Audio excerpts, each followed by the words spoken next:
Hey friends, welcome back to Real Talk with your hosts Scott and Julio, where we're bringing you some real estate updates, some local highlights, and also just chatting with a few of our favorite friends, partners, and people. And today we're excited to have one of my very favorite people, Travis Kaker, here. And thank you so much for doing this with us. Yeah, thanks, Travis, for being here, man. My pleasure, guys. Yeah, and just got some fun questions for you, and just looking forward to getting to know you a little bit better. Sweet. Fire away. So first question, Travis. So where are you from? I was actually born and raised in the Wheat Ridge and Arvada area here in beautiful Denver, Colorado. I've lived here my entire almost 43 years. So Young whippersnapper. yeah, sure. Something like that. Yeah. Tell that to my back. And then what do you do? I am a real estate agent, a worship leader, a musician. I don't know how far you're looking at, husband, father, dog owner. All those things are what I do. Do you have a favorite out of those? Kids or dogs? Jobs. Oh, jobs. All the things you Sorry. do. Oh, okay. Yeah. I've done music and worship leading for so long. I would say that's where my passion really lies, and where I feel like I come most alive is when I'm playing music. Okay. I love real estate. It's probably neck and neck just from the people aspect of it, and just get to meet so many amazing clients and great people, hear a lot of stories, and it's interesting kind of when you get into the weeds of that, just how much people come out and tell you more about what they love and the reasons why they're moving, and you can really get to know people really well. I've made some great friends that way too. Well, you've introduced some great friends of now mine and my wife to us over the years. Gosh.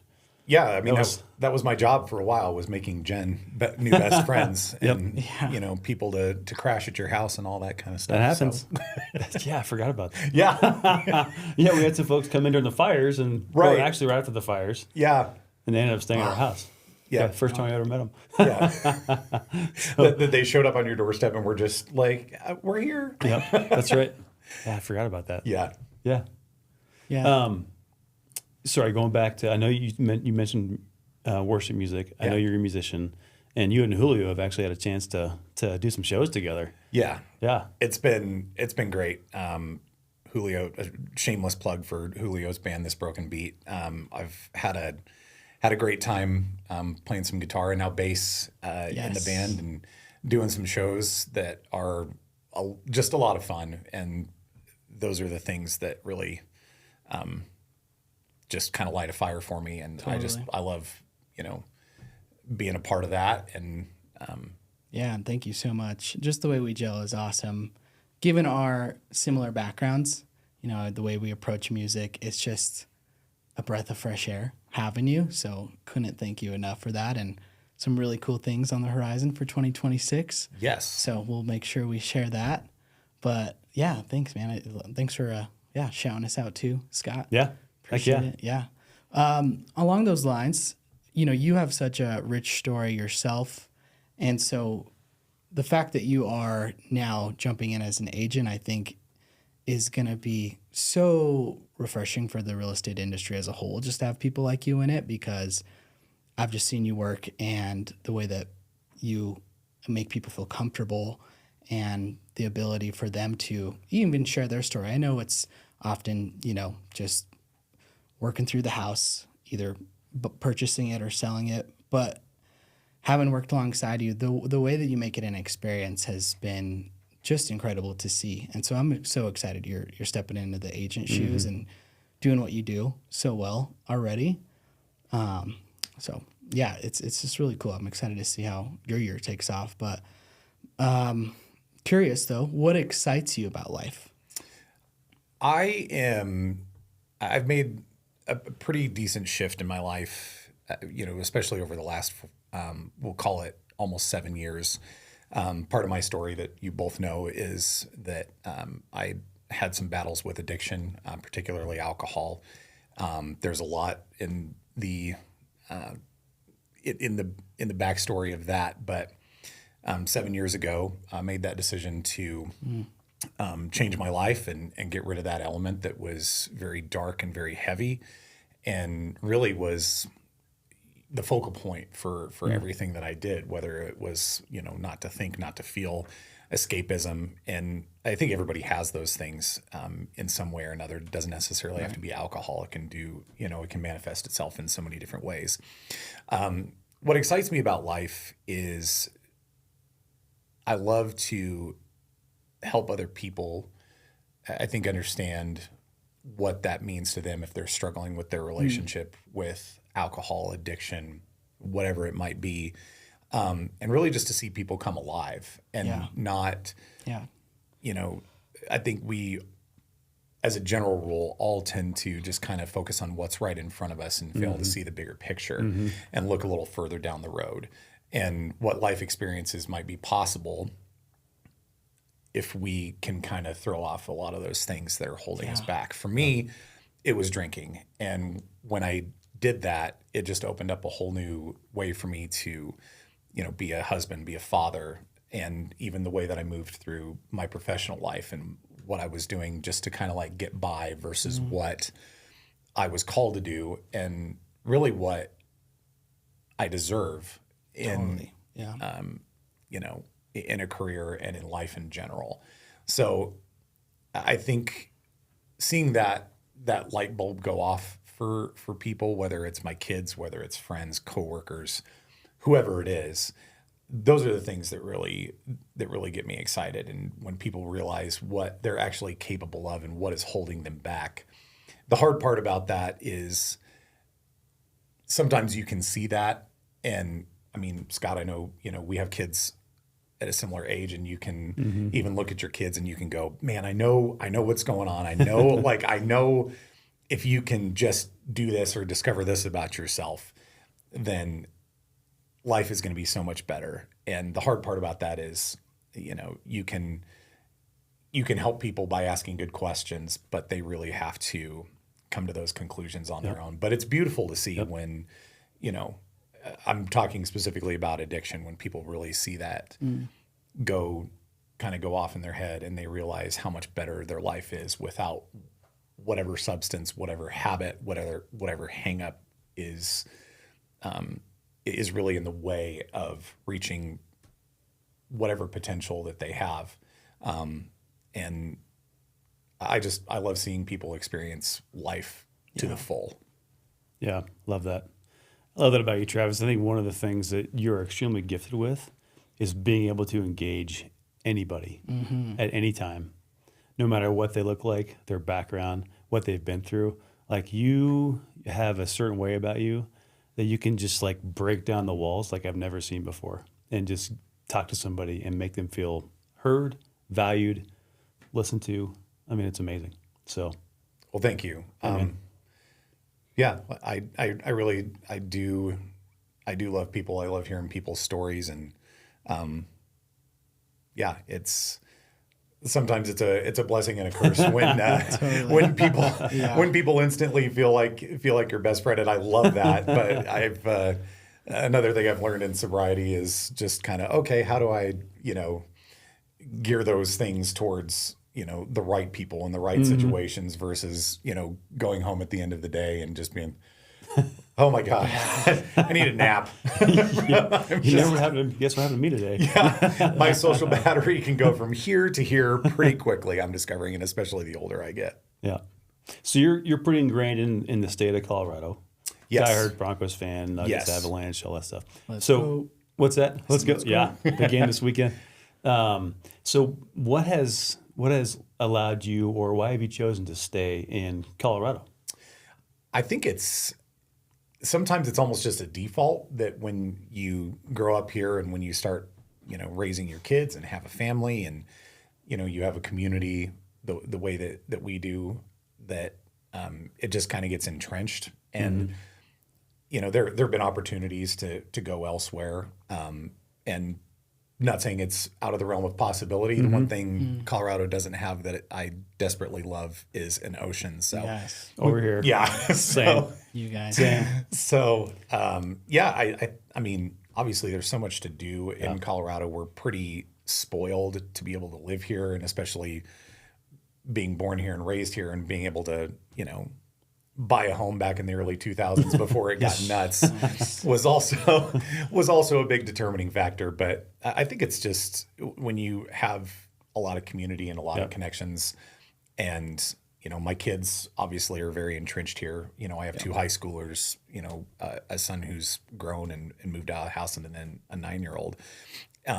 It's hard to pick them up and move them. So, and again, it's not like we're lacking for anything to do. And I love to be outside, and I love to hike, snowboard, camp, all those things. And those things are all pretty readily available. There's times where I go up into the mountains and I'm like, oh yeah, people actually pay thousands of dollars to come up here and get to do what I get to drive to. Yep. In, It's pretty an incredible. hour and a half. Pretty incredible. You have a favorite area location in Colorado? Oh my gosh. Several. Yeah. Right. My favorite place to hike is Lost Creek Wilderness area. I will always put a stamp on that and say that is one of the places where I find the most peace and tranquility and just feel Totally. it's a very spiritual experience for me to go out there. I've been going out there since I was a kid. But I mean, oh my gosh, so many amazing, beautiful places. Steamboat is great. Snowboarding, Copper Mountain, that's where I learned, and I love being there. But yeah, just so many amazing places that I truly love. Yeah, that's great. Scott and I often talk about how we love to learn. We're growth-minded people, always looking for ways to better ourselves. And I feel like you're similar. What's one habit or practice that really helps keep you grounded? I get a lot of sideways glances when I say this one. I actually, I don't know if you could tell by looking at me. I actually really like to run. So I'm kind of the dad bod runner. I used to use it as an excuse to eat Mexican food, but in sobriety, it's one of those things that has really just. You just got back from Arizona. I did, too, right? Yeah. I ran a half marathon this last weekend, and I came back home and scheduled another one. That's awesome, man. So for next month.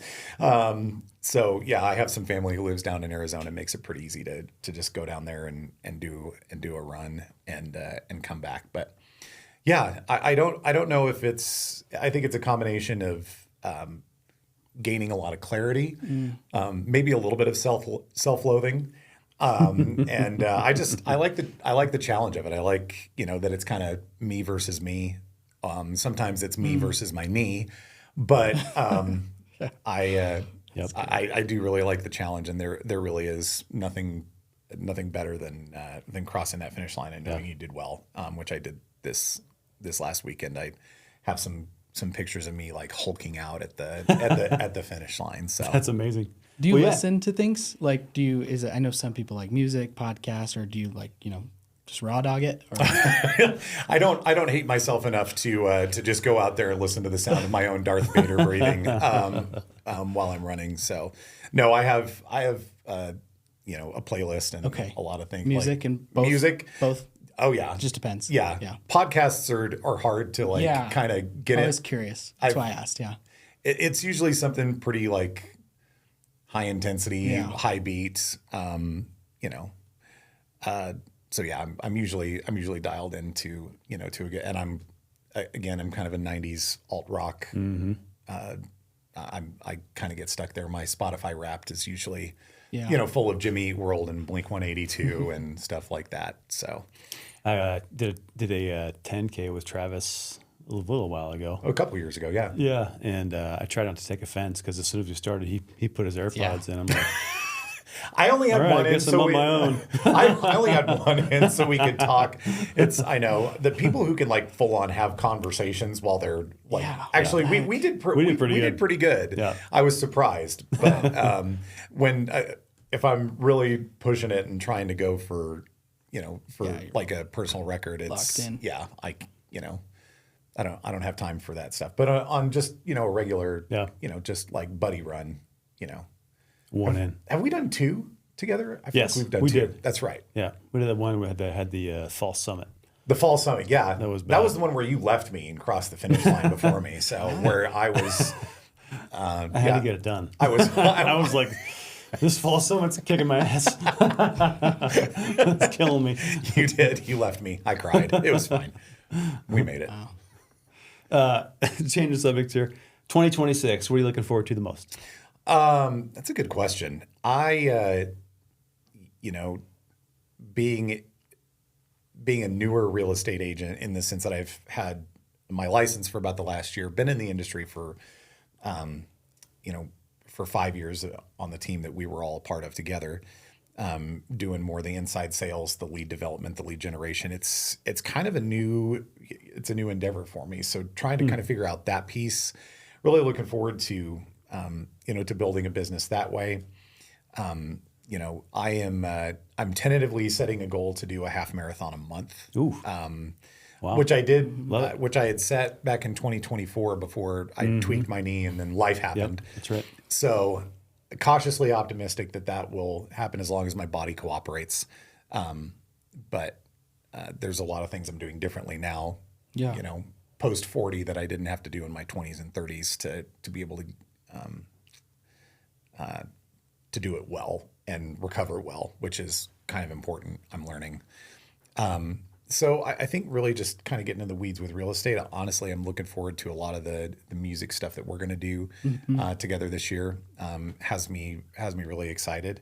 I get antsy if I haven't been on a plane, at least going somewhere for like 3 months. So I have that bug. I have that itch to travel. And again, if I haven't seen an ocean in more than about 3 months, I start getting a little crazy. So, this year's a little different in the sense that, we got through the end of last year. There was a lot of loss. There was a lot of, there was a lot of things that just kind of happened for us as a family that we're still working through. And, I think the goal really is to just build a great business, take really good care of people, and do some things that I love in the process. And sometimes, really, as in sobriety, it really is just one day at a time. Get to midnight and go again. So I find myself there more than I would like, but also I know that there are seasons, and this is just one of them. There you go. Well, one of the things we do to end our time together is some word association. Okay. So you ready? Are you ready? Because I don't know what's going to. I don't know. So we'll give you a word. Me and Julio we'll take turns here. And, Okay. Yeah, feel free to elaborate a little bit. Yeah, if elaborate you a little want. bit. You don't have to do one word. It's just us. Okay. Yeah. So first word, chinchilla. Chinchilla. Scott always comes in with that. Chinchilla. Churro? It's like, maybe it was the and then like chinchilla's Mexican, churro. I like churros. That works. I'm a fat kid, so it's fine. That's awesome. All right, E, let's see what we got here. Tattoo. Sleeve. Yeah. Yeah. You got a cool one. Couple of them. Yeah, I've had a few sessions here or there. Yeah. The other word that comes to mind is expensive, which is why I don't have. Jeez. Yeah. So, What's your most recent? what is my most recent? It's been a couple years. There's one I got in Thailand that's on my on my calf. I think that was my sister and her family live in northern Thailand, so I went and got one. Got my last name in Thai on my calf. So Real quick, most painful. oh man, probably right around the wrist. Like on both of these were not fun. I know a lot of people talk about the elbow or That's the mine, or for the sure. hellbow is what they. Yeah, but that sucked. Yeah, that wrist where they're just like. I think it's akin to running, and I'm sick, and I kind of like the pain a little bit. Like it makes me feel alive. Therapeutic. So I'm in therapy. Last word, Subaru.